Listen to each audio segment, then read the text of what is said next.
Olá, seja muito bem-vindo novamente à Porta Oculta. Estamos desenvolvendo então a atividade relacionada à numerologia oculta e hoje vamos desenvolver essa parte final, onde conversaremos sobre a magia das formas. Nas atividades anteriores foram falados sobre os números em si, né? Sobre toda uma estrutura numérica, foram apresentadas algumas interpretações das quais podemos utilizar para cada um dos números, né? Obviamente, tudo isso limitado à nossa própria expressão linguística, à nossa própria capacidade de interpretação sobre tais temas tão profundos. E hoje vamos falar sobre as formas, obviamente, assim como os números, não é de forma alguma minha pretensão trazer todo o conhecimento que isso pode existir, até então, porque fica algo muito além da nossa percepção humana, mas abordarei aqui algumas formas, alguns símbolos ao qual estão correlacionados aos números principais, né? Esses números unitários que compõem essa sequência do 0 até o 9. Trarei algumas explicações dentro das minhas possibilidades para atribuir alguns símbolos, algumas formas geométricas mesmo a cada um desses números. E aqui vamos fazer algumas correlações, vamos ver a distinção que alguns números possuem, diferentes dos demais, não é? Bom, até o presente momento nós estivemos falando do número em si, né? A própria formulação do número, da consciência que esse número carrega, né? Podemos dizer o arquétipo do próprio número, o arcano do próprio número, né? Só que além dessa gramatura de consciência ao qual o número possui, nós também podemos olhar o número como um símbolo, né? Alguns desses símbolos eu já vim falando um pouquinho no decorrer dos capítulos anteriores, como, por exemplo, o número 3, ao qual eu posso representá-lo através de um triângulo, né? Essa associação de forma do número 3 e do triângulo, ele existe uma correlação direta pela quantidade de faces que um triângulo possui, né? Então, eu posso pensar no número em si, no meu número, como um símbolo quantitativo, onde ele me representa 3 alguma coisa, né? Eu posso pensar numa forma uma forma mais mística, né? Dentro desse número 3, pegando o qual é o simbolismo por trás desse número, né? O que esse número carrega como informações de uma forma oculta. Mas eu posso pensar nesse número 3 transformando ele em um símbolo. Então é como se eu desse um corpo para esse número, né? Eu tenho sim o desenho, eu tenho a grafia ao qual eu utilizo para representar o número 3, mas eu posso dar uma forma para esse número, né? Então, se eu falo do triângulo ou se eu falo do número 3, eu estou me referindo à mesma coisa, só que representado de uma estrutura diferente. Eu tenho um desenho, eu tenho um símbolo, que seria o próprio número 3, e o outro eu realmente construo uma forma ao qual estará representando esse número, né? E as formas, elas sempre vão imprimir em nosso consciente uma mensagem mais complexa, né? Então, no momento em que eu vejo escrito o número 3, pela forma em que a gente foi educado, como nós entramos em contato com os números, né? Nós entramos em contato com os números através da matemática mesmo, de contas, né? A tendência é que eu associe esse 3 a uma expressão matemática, a uma expressão de valores, né? Quando eu olho para um triângulo, isso já acaba imprimindo no meu inconsciente uma informação diferente, né? Porque ele vai me representar uma forma. Então, o triângulo nós vemos utilizado, né? Nós podemos nos deparar com um triângulo durante o dia em várias situações diferentes, como uma placa de trânsito, como um símbolo mesmo, como a imagem correlacionada a alguma marca, ou até mesmo como um símbolo de magia, né? Então, quando falamos de uma forma, isso realmente acaba nos impactando de uma maneira diferente, né, do que uma grafia do próprio número 3. Então, é interessante que nós entendamos que os números possuem formas, né? E as formas estão a representar números. Só que tudo isso de uma forma discreta, de uma forma velada, não é? E aí, quando nós estamos falando realmente de formas, nós estamos falando de símbolos, nós estamos falando de uma linguagem simbólica, né? Onde as formas elas estão representando um algo, mas existem outras compreensões que podemos ter através desse próprio símbolo, né? Isso é a base da linguagem simbólica, né?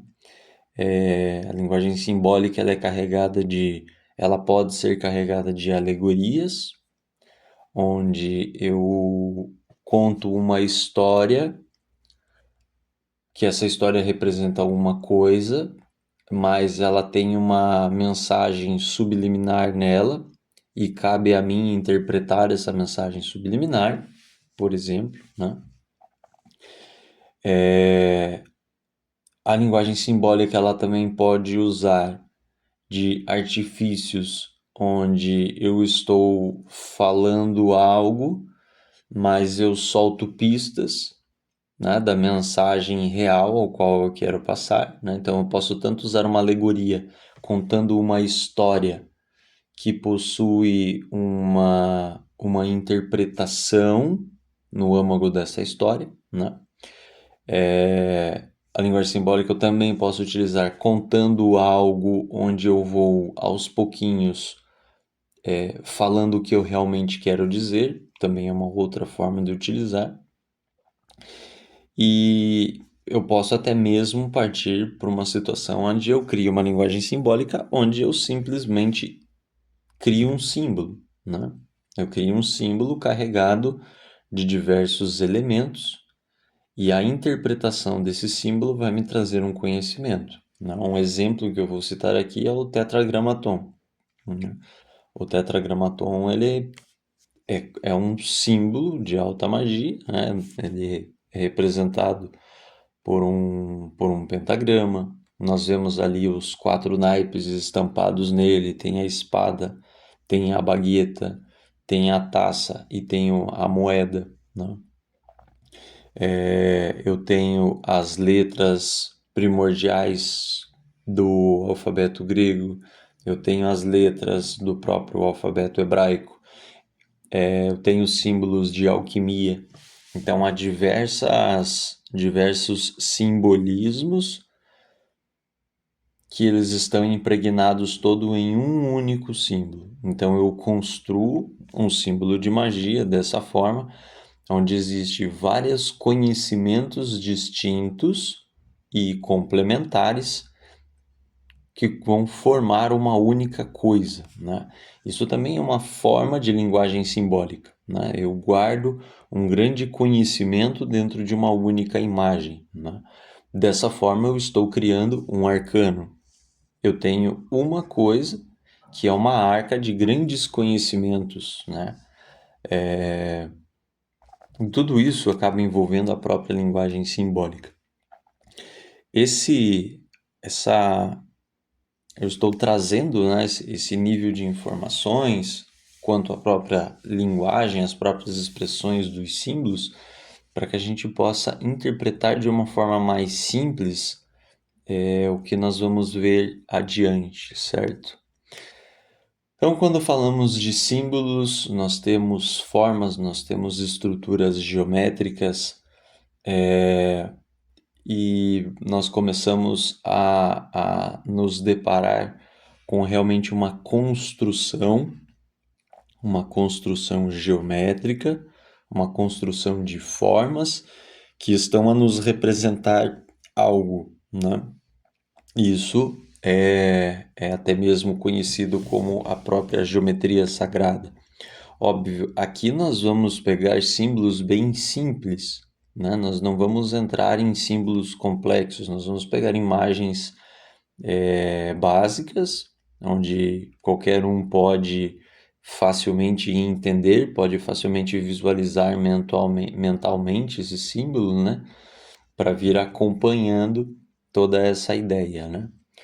Que geralmente quando pensa-se em geometria sagrada já se imagina mandalas complexas, formada por diversos círculos e símbolos, né? Então não vamos pegar exatamente esse ponto, mas mesmo assim, voltando ao nosso exemplo do triângulo, o triângulo ele faz parte de um símbolo que está conectado a uma geometria sagrada também, por mais simples que esse símbolo seja, né? Eu posso construir vários desdobramentos a partir desse meu triângulo, mas esse meu triângulo ele ainda assim representa um símbolo geométrico sagrado, né? Então, os números, todos eles nós podemos representá-los por um símbolo, né? O número ele expressa um símbolo. E existem outros, obviamente, vão existir outros símbolos que vão representar um mesmo número, certo? Mas aqui nós vamos nos limitar a fazer algo mais simplificado, né? Então eu tenho muitos símbolos podem representar o mesmo número, cada símbolo pode trazer uma tônica um pouquinho diferente, mas em síntese ele vai representar a mesma coisa, né? Então, nós vamos vendo aqui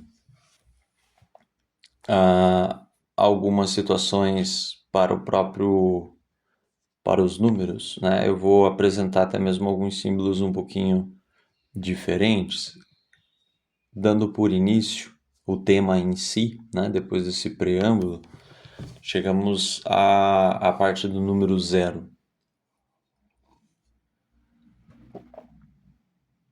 O número 0, ele pode ser representado como nada, certo?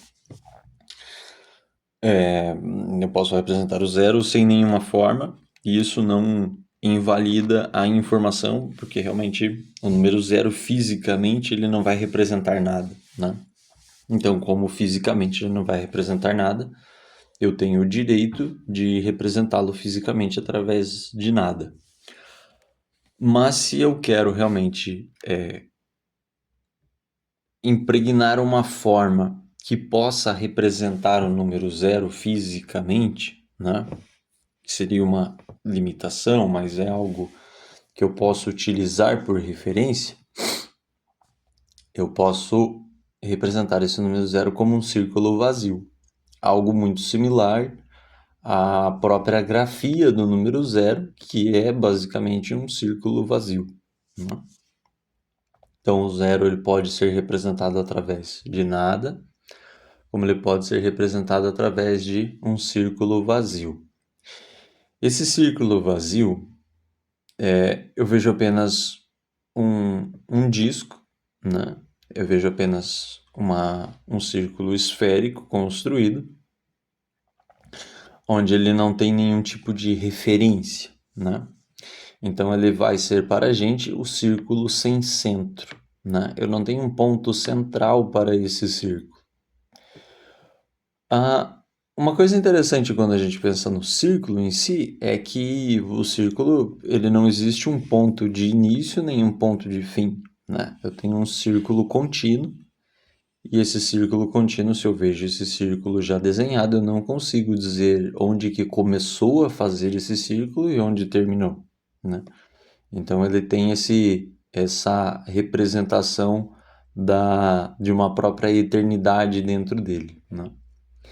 Se eu desenho esse círculo pensando aqui no meu número zero e eu não ponho um ponto de referência no centro dele, que acabo construindo apenas um círculo, matematicamente, obviamente, esse círculo ele vai possuir um raio, né? O que seria o raio de um círculo? Eu tenho o diâmetro total de um círculo, que é pensar no fator de eu medir a distância entre um ponto e outro desse círculo, né? Fazer a medida externa dele. E o raio ele vai representar a metade do diâmetro, né? Que seria o ponto de circunferência desse círculo, né?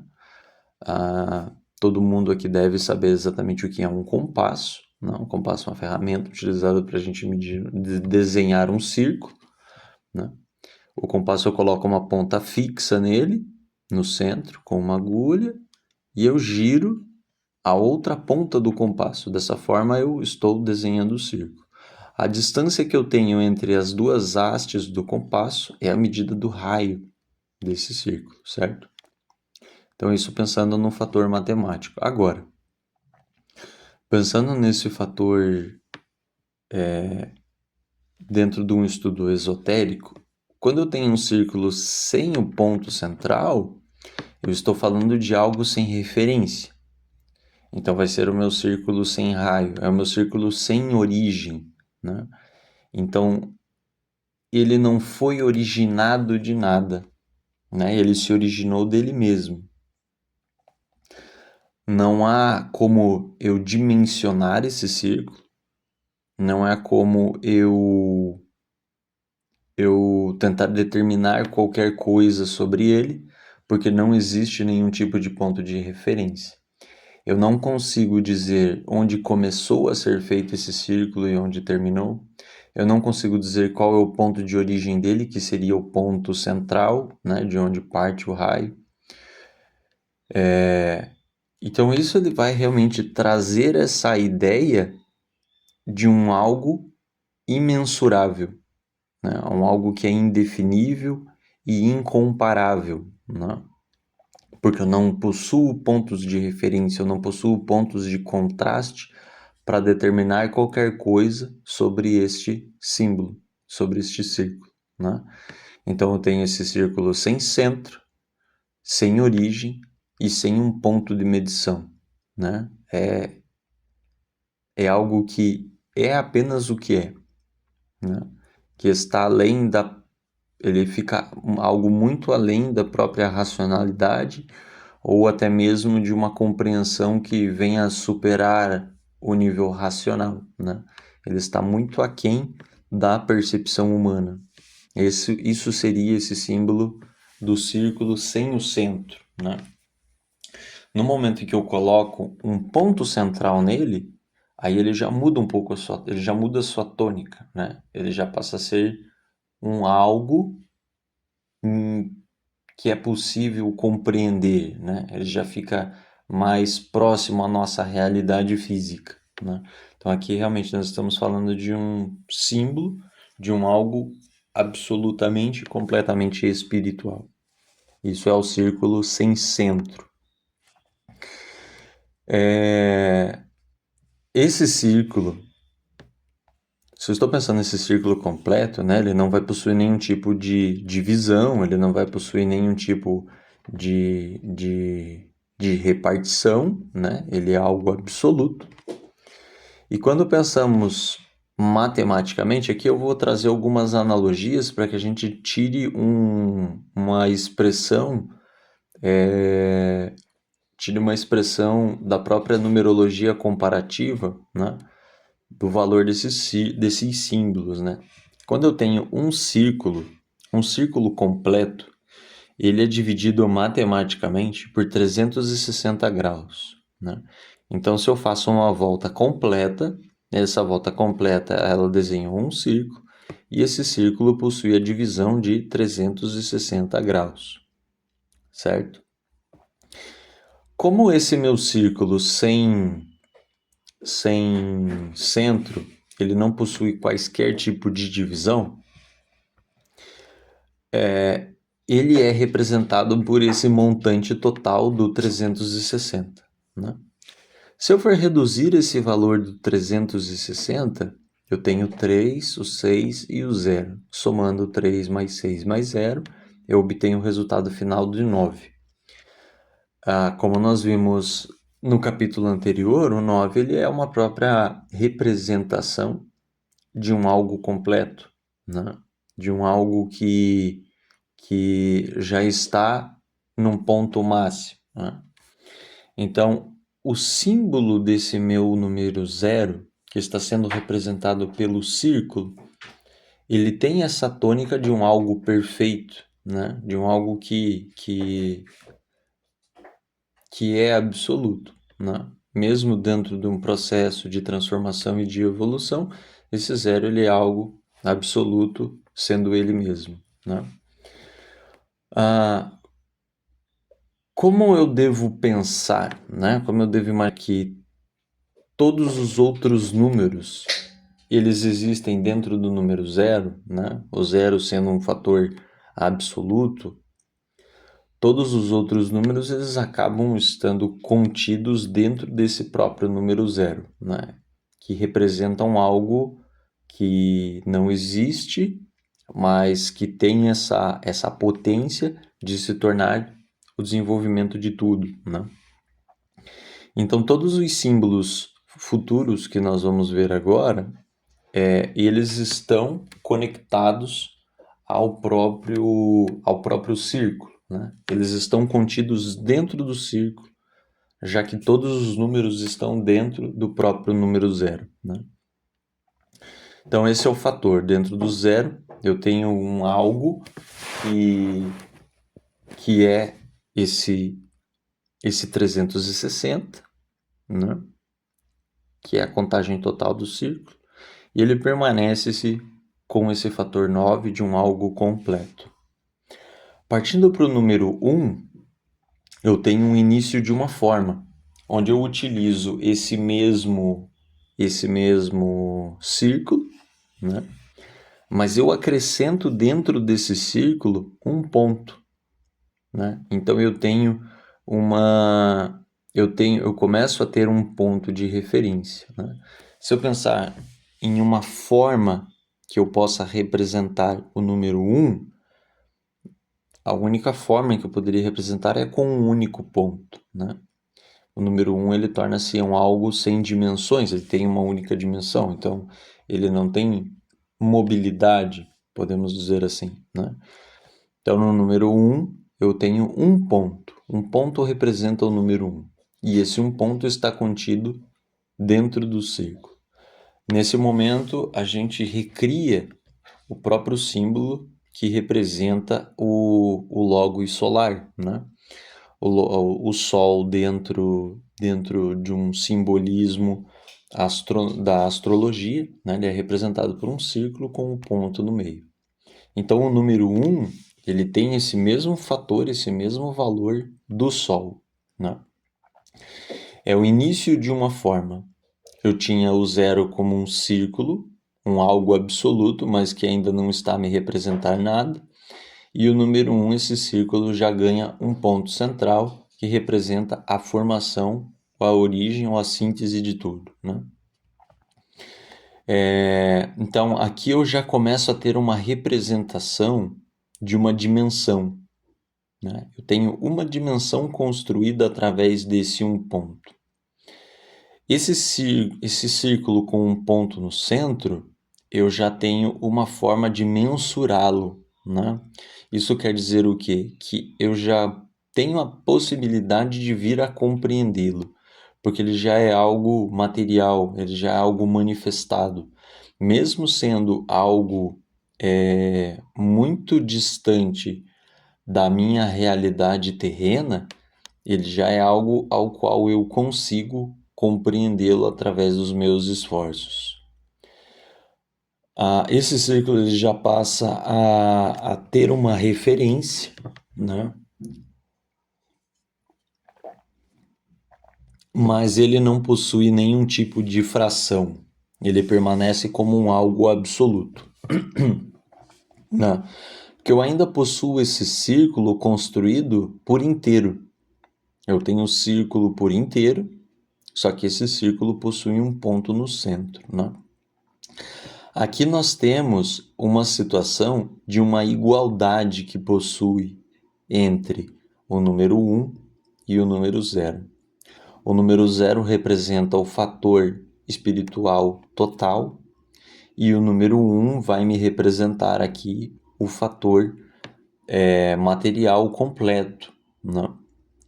Pois eu tenho o círculo, que representa o número 0, e esse círculo do número 0 foi acrescido de um ponto central, representando o número 1. Então há uma igualdade entre esses dois símbolos, porque de nenhuma forma eu estou a dividir, eu estou a fracionar esse meu círculo, né? Então existe essa igualdade, é um círculo sem divisões, somente com um ponto de referência.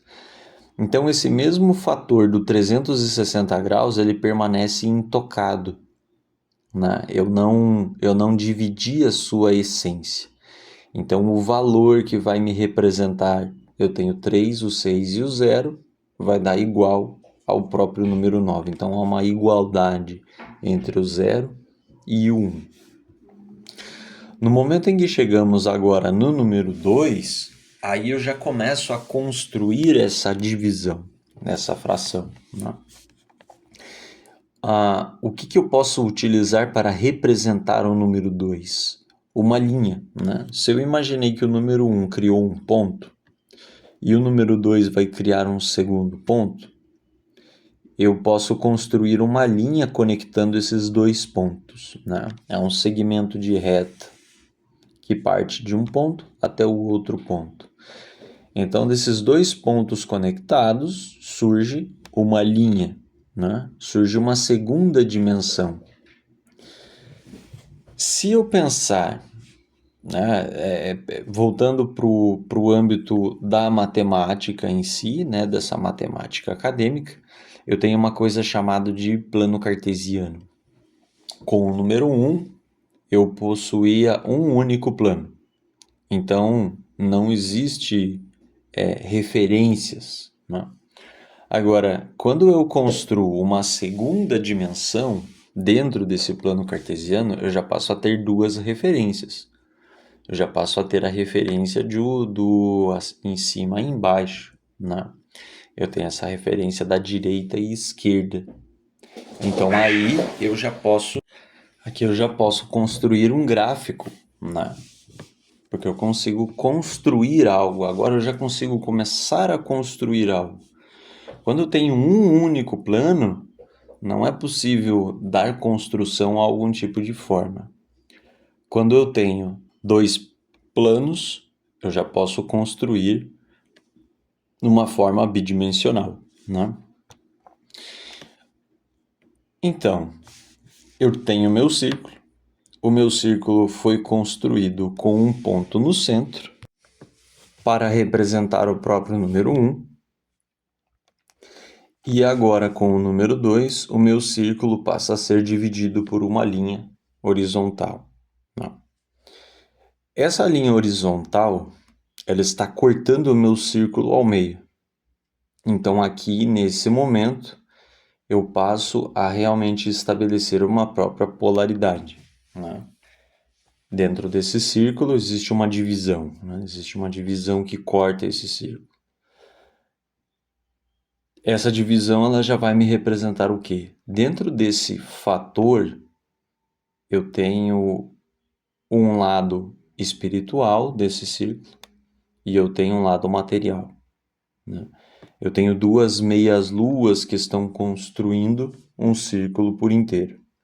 Então, eu tenho a parte de cima, eu tenho a parte de baixo. Eu tenho espírito, eu tenho matéria. Eu tenho o fator positivo, tenho o fator negativo. Tenho o fator masculino, tenho o fator negativo, feminino. Então, já começa a existir toda a polaridade da existência, ela passa a ser construída a partir do número 2, a partir desse círculo dividido ao meio, né? Voltando à nossa imagem, mentalmente você pode construir esse desenvolvimento, né, do círculo sem nada. Dentro desse círculo vazio surge um ponto ao centro. Esse ponto ao centro se transforma em uma linha que corta horizontalmente esse círculo, né? Então eu tenho a polaridade sendo construída dentro desse próprio círculo. Uma volta completa, circunferência completa, possui 360 graus. No momento em que eu dividi esse círculo ao meio, eu passei a ter duas partes. Duas partes cada uma com 180 graus, tá? Que é uma divisão, ela é uma divisão uniforme, né? Então, os meus 360 se tornaram duas partes de 180. Se eu vier a somar, né, o 1 mais o 8 mais o 0, eu vou ver que eu retorno para o próprio valor do número 9. Né? Eu retorno para o valor do número 9. Isso demonstra o quê? Que mesmo essa nova forma que está representando o número 2, com um círculo cortado ao centro, apesar de ele ter fracionado o valor do meu círculo, ele permanece em essência equivalente ao número 0 e equivalente ao número 1. Ele mudou sim a sua forma, mas ele permanece em equivalência a esse valor, né? Por causa dessa igualdade, essa sequência existencial entre esses símbolos, né? O que isso está nos representando? Nós conversamos nos capítulos anteriores. Um capítulo foi dedicado exclusivamente para o número 0, o número 1, o 2 e o 3. Nós vimos o número 1 como esse fator que representa o pai e o número 2 representando a mãe. Então existe uma equivalência entre esses dois, existe uma igualdade. Eles representam em si uma polaridade, mas eles possuem um igual valor, uma igual importância. Por isso não há distinção entre o valor de um e o valor de outro. Quando chegamos agora no número 3, aqui nós temos a construção de uma terceira dimensão. Anteriormente eu fiquei preso em duas dimensões com o plano cartesiano, né? O plano cartesiano vai me trabalhar o eixo X e o eixo Y. Com uma terceira dimensão, aí aqui eu entro dentro da construção de uma geometria 3D, uma geometria tridimensional. Eu tenho meu eixo X e Y, originado do meu símbolo do número 2. Agora, no número 3, eu crio o meu eixo Z, né? Então, eu tenho a construção do mundo tridimensional dentro desse número 3, né? Eu passo a ter altura, largura e profundidade. Quando pensamos em uma forma geométrica básica para representar o número 3, é o próprio símbolo do triângulo, né? Um triângulo equilátero, né? Um triângulo onde as três faces possuem a mesma dimensão. Se eu for pensar aí já em uma forma tridimensional básica, né? A forma tridimensional mais simples que existe é uma forma chamada de tetraedro, né? O tetraedro ele seria basicamente uma pirâmide de base triangular. Então eu tenho uma pirâmide que ela é formada unicamente por triângulos, né? A base é um triângulo e as suas faces são triângulos também. Esse tetraedro ele vai possuir um total de 4 faces. Então, o tetraedro ele é construído a partir de 4 triângulos. Eu tenho um triângulo no fundo e 3 triângulos laterais que formam o seu corpo principal, né? Então, aqui é a construção, né, do próprio tridimensional, né? E aqui nós vemos já essa correlação do número 3 com o número 4, já que o símbolo, né, a forma geométrica mais simples que existe é um tetraedro, né, que é o número 3, formado pelo triângulo. Porém, para que eu construa o tetraedro, eu preciso de 4 triângulos, né? Então, aqui eu tenho a construção do ternário dentro do próprio quaternário, né? São representados por esses 4 triângulos, né? Essa própria quaternário. Agora, retomando nosso exercício mental do círculo, esse círculo possui uma linha o dividindo, né? Para que eu construa esse terceiro ponto, aí eu já devo imaginar esse círculo, e ao invés de possuir uma linha, que seja construído um triângulo dentro desse círculo, né? Tem o círculo com um triângulo dentro dele. Dividindo o círculo em 3 partes iguais, né? O círculo possui 360 graus, as suas 3 partes iguais, cada qual vai possuir 120 graus. Então, eu possuo 3 partes de 120 graus. Somando o 1 mais o 2 mais o 0, eu chego no resultado final de 3. Aqui nós vemos que o número 3 ele pode ser representado unicamente por ele, né? Como ele tem esse fator do filho, ele vai carregar a essência do 1, do 2 e do 3, como nós vimos anteriormente, né? O 3 ele é 1, 2 e 3, né? Todos os números que venham antes dele. Só que o 3 ele é representado unicamente por ele, né? Ele é a trindade completa, né?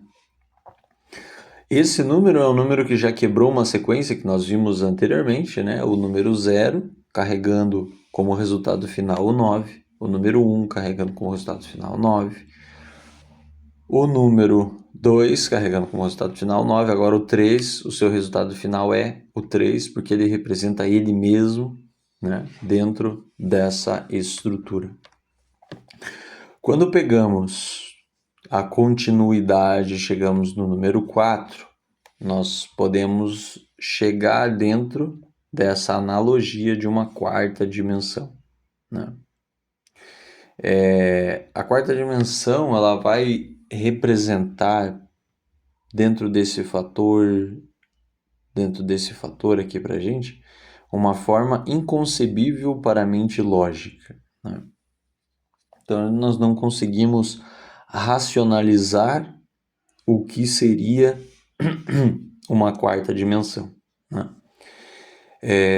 No conceito científico, é considerado que, né, ao olharmos para um cubo quadridimensional, né, imagine um cubo na sua frente. Só que esse cubo, ele é um cubo quadridimensional. Dentro dessa quarta dimensão, cientificamente, o conceito nos diz que eu seria capaz de enxergar todas as faces que esse cubo possui, né? Eu estou olhando em uma única direção, mas eu seria capaz de olhar as 4 faces, as 6 faces desse cubo, né? Isso seria esse conceito de uma quarta dimensão, né? Olhando para esse cubo realmente quadridimensional, eu consigo ver os seus 6 lados simultaneamente, né? E outro conceito seria que a sombra desse cubo quadridimensional, ela representaria um cubo tridimensional, né? Então imagina que você está enxergando a sombra de um copo tridimensional e você está enxergando essa sombra como um copo real, né? A forma geométrica básica que vai representar o número 4 é um quadrado, né? É um quadrado. Esse quadrado, obviamente, é representado de forma equivalente, né? Então, as suas 4 arestas, elas possuem a mesma dimensão, o mesmo tamanho, né? Esse círculo, o mesmo círculo anterior, ele não possui mais o triângulo dentro dele, mas ele passa a possuir um quadrado dentro dele. Se eu dividir os 360 graus em 4 partes iguais, eu chego a um resultado de 90 graus, né? O 90 graus, ele vai ter, por síntese, o próprio número 9. Aqui nós retomamos essa equivalência com o 0, o 1 e o 2, né? O número 4, ele já me representa uma expressão do trabalho, né? Do 1, do 2 e do 3. Então eu tenho essas 3 forças conjuntas, né? Mais o próprio 0, que fica trabalhando ocultamente, fica trabalhando por trás de tudo isso, né? Eu tenho o 1, o 2 e o 3 trabalhando na construção do número 4. Então, esse número 4, ele é um símile do próprio número 1, do próprio número 2, né? E um resultado final da experiência do número 3. Aqui, o número 4 ele vai representar essa equivalência, né, com os números anteriores.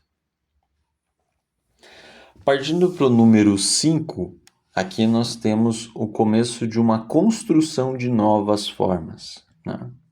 Então aqui nós chegamos nessa quinta forma. O número 5 ele nos representa um quinto elemento, né? Uma quinta dimensão, né? Uma quinta construção. E uma forma geométrica básica, ao qual eu vou utilizar para representar o número 5, é o pentágono, né? O pentágono ele é construído por 5 faces de tamanhos proporcionais, né? Então eu tenho um pentágono embutido dentro do círculo. Uma forma mais complexa, ao qual vai representar o número 5, é o pentagrama, né? O pentágono, ele é o corpo central do pentagrama, né? O momento em que eu prolongo as linhas do pentágono, né? O ponto de toque entre essas linhas do pentágono vão construir o meu pentagrama, tá? Então eu tenho o pentágono como uma forma básica e uma forma complexa seria o próprio pentagrama que carrega dentro dele o pentágono, tá? O momento em que eu construo esse meu pentágono dentro de um círculo, eu divido os meus 360 graus em 5 partes iguais. Isso me dá um total de 72 graus, né? Então, eu tenho os meus 360 fracionado em 5 partes, cada parte de 72 graus. Esse valor dos 72, dentro da Kabbalah, ele tem uma importância muito grande, né, dentro desse contexto cabalístico. Os estudos cabalísticos nos apresentam o que é denominado, um dos termos ao qual é dominado, né, que são os 72 nomes de Deus. Então, são 72 formas ao qual pode ser citado Deus, né? 72 nomes distintos que Deus possui. Cada nome ele é constituído por 3 letras do alfabeto hebraico, né? Então, eu tenho 3 letras do alfabeto hebraico para constituir um nome de Deus, e existe um total de 72 nomes.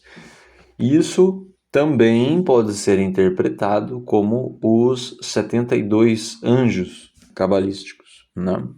Então, cada um desses nomes de Deus seria o nome de um anjo, é a representação de um anjo.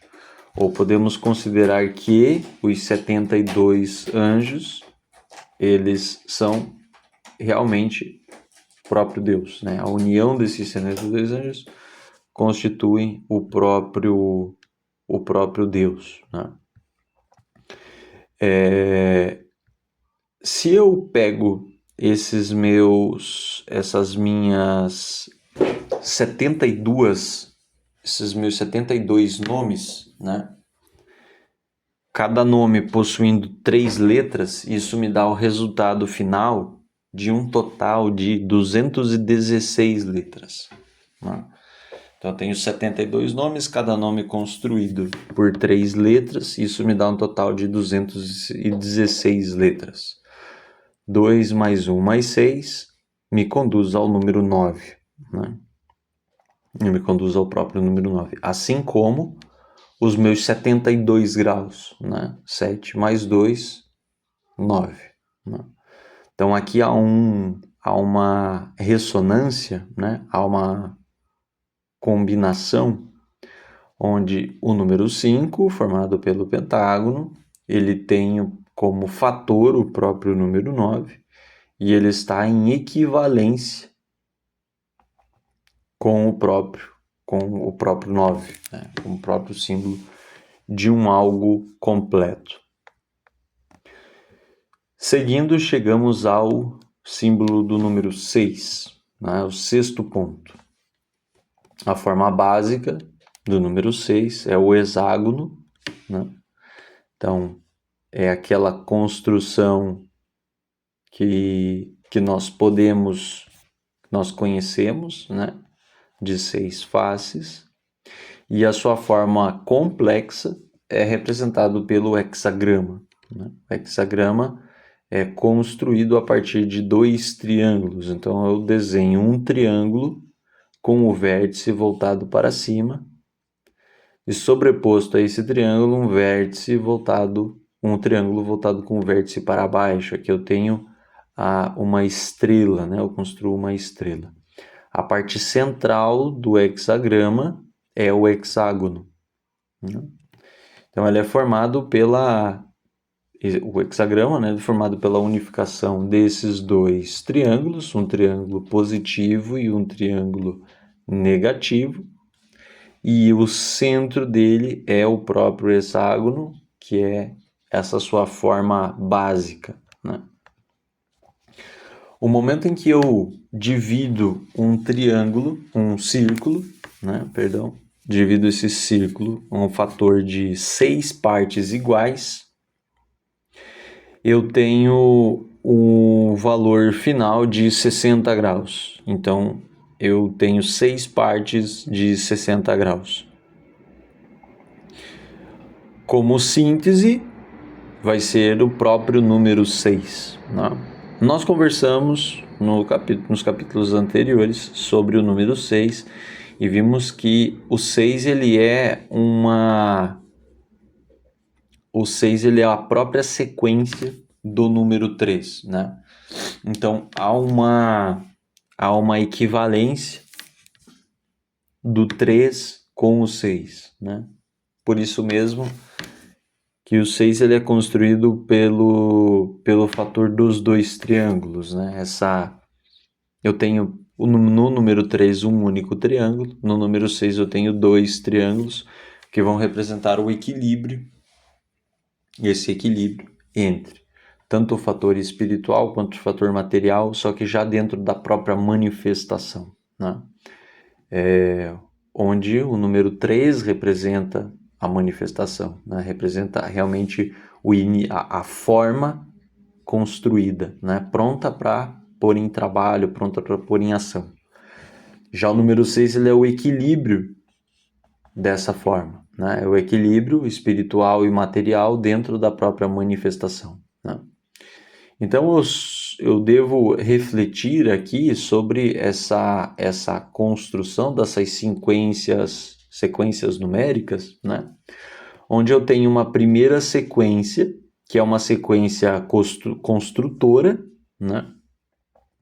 Essa sequência construtora ela é formada pelo 1, o 2 e o 3. Aqui eu tenho uma primeira etapa dessa transformação, né, dessa sequência.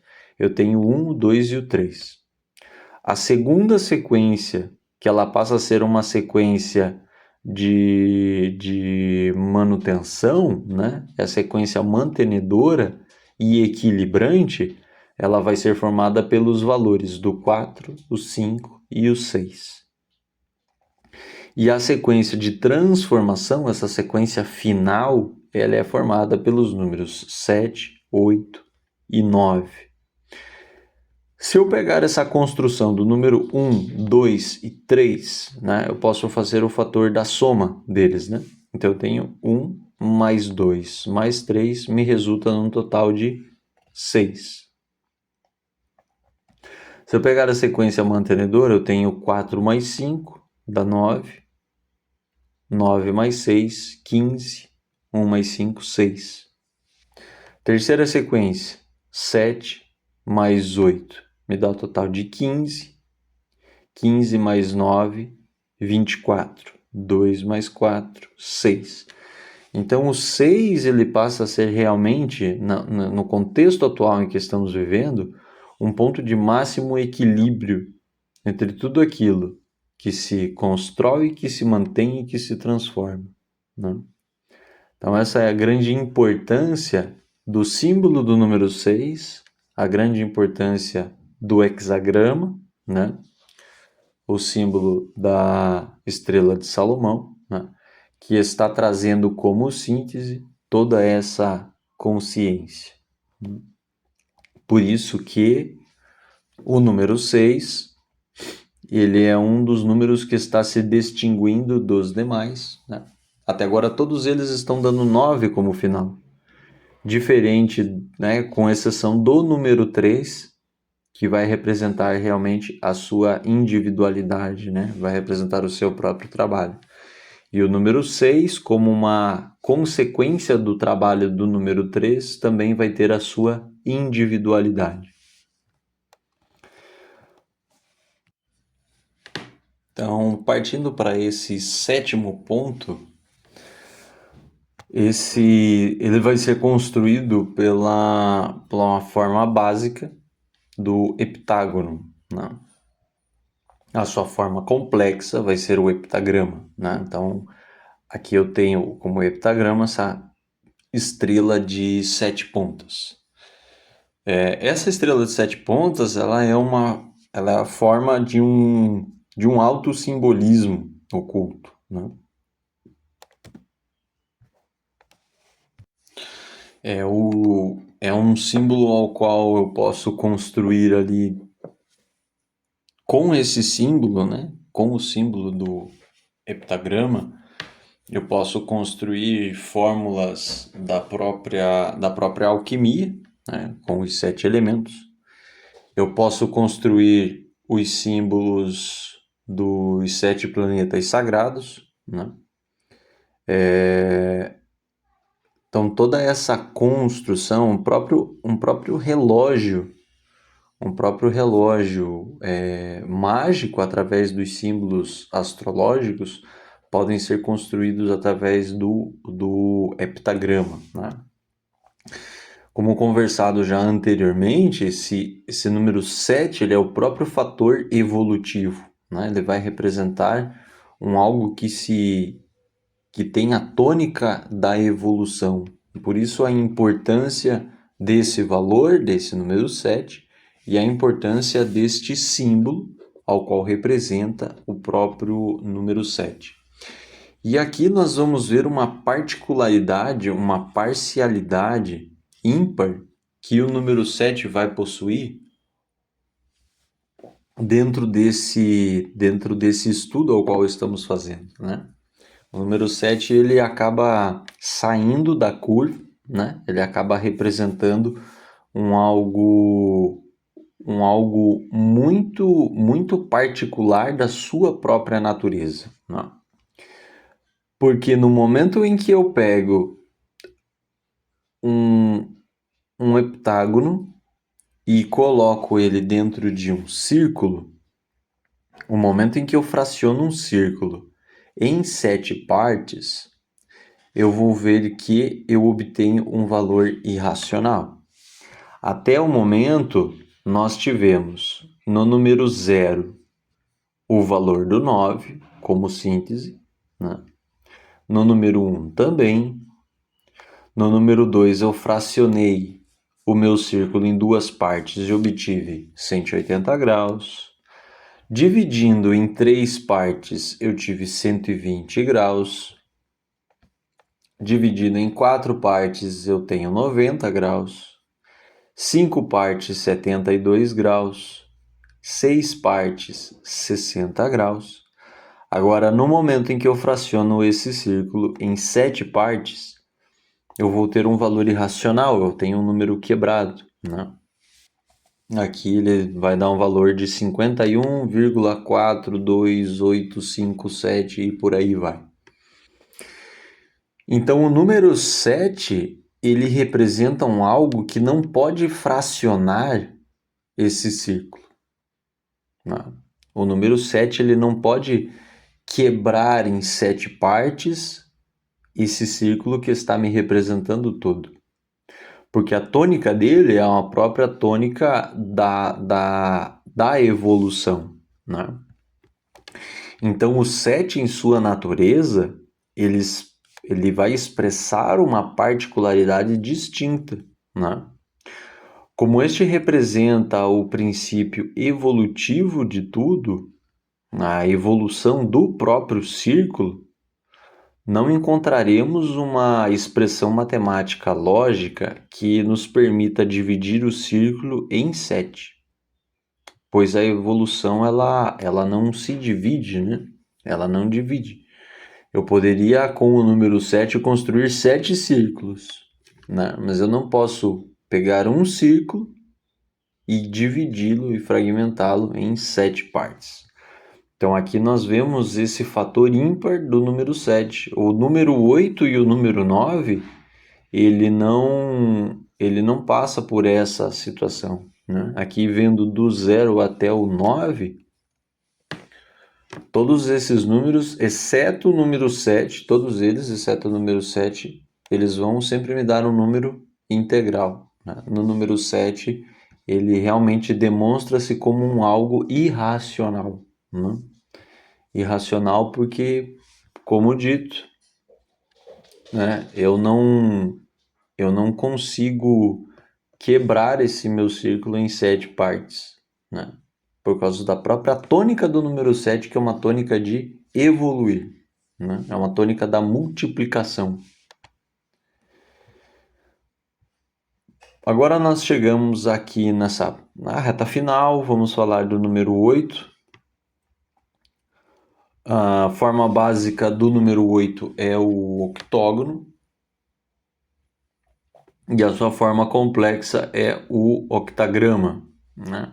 Então, a estrela de 8 pontas, né? Essa estrela de 8 pontas pode ser tanto... Tem duas formas de representar, né? Tem duas formas de desenhar o octagrama. Ele pode ser representado através de uma estrela de 8 pontas que é formado por linhas contínuas, né? Eu faço as linhas continuamente até fechar as 8 cantos, né? Mas eu posso também desenhar esse octagrama através de 2 quadrados sobrepostos, né? Eu tenho um quadrado e em cima desse quadrado eu desenho um outro quadrado, só que com uma distorção, né? Uma distorção de posição, né? Eu rotaciono um pouquinho um quadrado sobre o outro e imprimo. São duas formas de reproduzir o octagrama. O momento em que eu divido, que eu fraciono um círculo total em 8 partes, eu vou ter um resultado final, né, de 45 graus de ângulo. Somando 4 mais 5, próprio fator do número 9.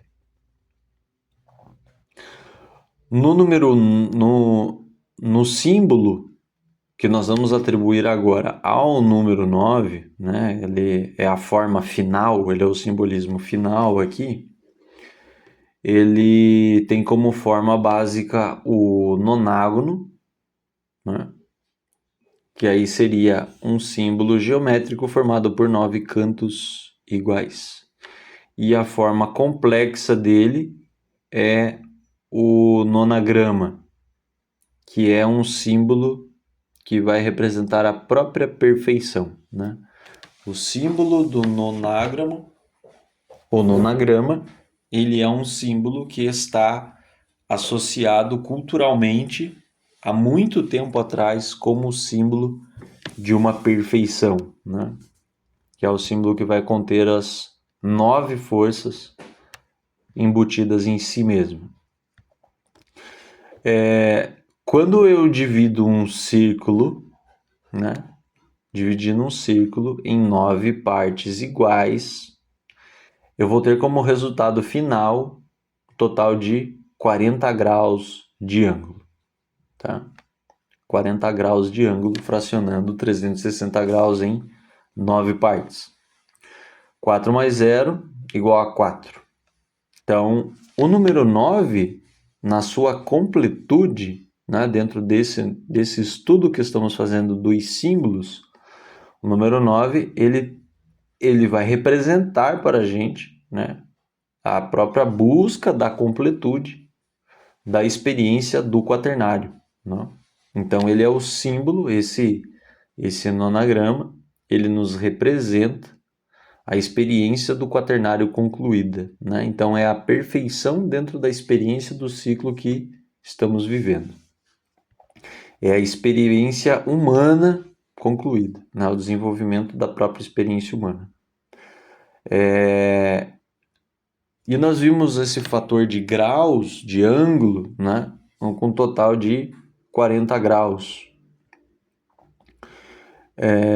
Na Cabala, esse número do 40, ela está ligado diretamente à letra Men, né?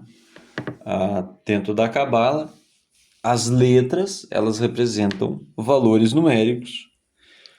E eu tenho uma primeira sequência de letras que eles vão me dar do número 1 ao número 9. Quando eu chego na letra Iod, eu tenho o valor 10. A letra Kaf, o valor 20. A letra Lamed, o valor 30. Ele vai pulando no decimal. A letra Men, ele tem o valor de 40. A letra Men, ela é a 13ª letra do alfabeto hebraico, né? Essa letra Men. Ela é a 13ª letra do alfabeto hebraico e ela tem como valor o número 40. Como uma das interpretações que podemos aplicar dentro dessa letra, né? Ela pode ter o simbolismo da água, né? Ela pode ter o simbolismo da vida, o número que pode estar, a letra que pode estar associado à própria palavra mãe, né? Man, originando mãe. Então é um símbolo da vida, né? É o símbolo da água, é a água da vida, é a mãe, é o próprio simbolismo do nascimento ou do renascimento, né? No tarô, a letra Man, ela está associada ao arcano maior, número 13, né? A 13ª letra, atribuída ao 13º arcano, né? E esse 13º arcano, no tarô de peixes, ele está representado pelo arcano a morte, né? Que é um símbolo do próprio renascimento, né? Então aqui nós temos, dentro dessa tônica do número 9, né, do nonagrama, a experiência das 9 etapas concluídas, né? A conclusão da própria árvore da vida cabalística, né? O 40 é visto dentro da Cabala também como um valor que representa o transbordo da própria evolução do ser humano em anjo, né? O próprio fator da transformação. Isso nós conversamos um pouquinho sobre esse próprio número 40 no capítulo anterior. Então, por isso eu estou resgatando essa informação, porque nós estamos vendo esse valor do 40 diretamente atribuído ao próprio número 9, né? Ao próprio nonagrama, a própria perfeição, né? Então, essa completude do número 9 está nos simbolizando muitas correlações, né? Com a própria transformação, com a própria evolução e com o próprio processo do renascimento evolutivo, né? Então aqui nós encerramos essa nossa parte. Eu me limitei a falar de símbolos básicos, não vi muito com símbolos muito complexos, né? Símbolos muito complexos, porque o objetivo principal era trazer essa consciência ainda correlacionada à própria numerologia, né? Os números e símbolos que estão estreitamente conectados a esses números e o que esses símbolos podem nos representar de alguma forma, né? Há muitas outras formas a serem estudadas, com certeza, que formas essas que também vão se conectar aos números, ao qual nós já conversamos. Mas essas que apresentamos são as mais comuns, são as formas mais simples, né? Então, eu pretendo sim, em um futuro breve, aí, trazer outros conteúdos falando exclusivamente sobre símbolos, né? Um conteúdo, um capítulo único, um capítulo isolado, e ali desenvolver informações falando sobre alguns símbolos específicos, né? Então, isso foi o desenvolvimento, né? Esses 5 capítulos foi o desenvolvimento dessa parte sobre a própria numerologia. Eu espero de coração que esse conteúdo possa ter agregado algum tipo de conhecimento, algum tipo de informação dentro do seu ser e que isso contribua para o seu crescimento da forma em que for possível. Eu agradeço imensamente a companhia de cada um de vocês, o tempo, né, onde cada um se aplica em ouvir esses áudios que são um tanto quanto prolongados, mas é o tempo mínimo ao qual se é possível falar sobre tais assuntos, né? Seria muito difícil discorrer sobre tal complexidade utilizando menos tempo, né? Então, novamente agradeço a atenção, ao carinho e à disposição de cada um de vocês que esteve a ouvir esse conteúdo, né? Aqui nós encerramos esse módulo onde foi falado sobre a numerologia oculta, né? Desenvolvendo os seus aspectos. Qualquer um que tenha alguma dúvida, alguma sugestão ou até mesmo alguma crítica pode entrar em contato através do e-mail, que é canalportaoculta@gmail.com. Todo e qualquer contato que for necessário pode ser feito através deste portal. Agradeço novamente sua participação, fiquem bem e em breve traremos mais conteúdos.